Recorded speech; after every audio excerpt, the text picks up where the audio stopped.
the stories we're following for you. I'm LB Phillips. The U.S. Supreme Court now has the Texas and the Mississippi abortion laws under advisement.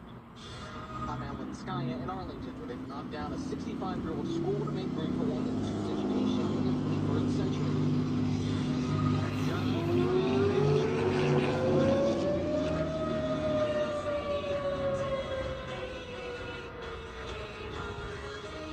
It's 1 o'clock.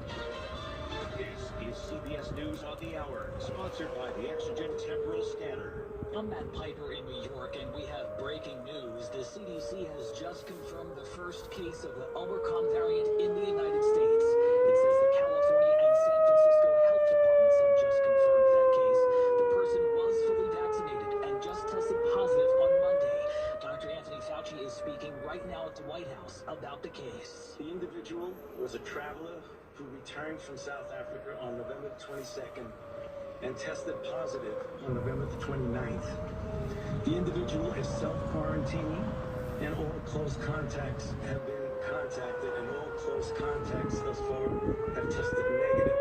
This hour, the Oakland County prosecutor is set to announce charges following yesterday's high school shooting in Michigan. A fourth student has now died, a 17-year-old boy.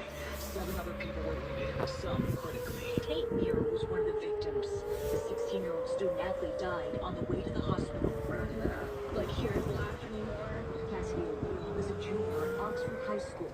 She barricaded inside a locked room with her boyfriend and schoolmates. This is something you see in like movies. Like this doesn't happen at Oxford. Doesn't happen at my school. The sheriff's office says the suspect's father purchased the gun that was used just 4 days ago.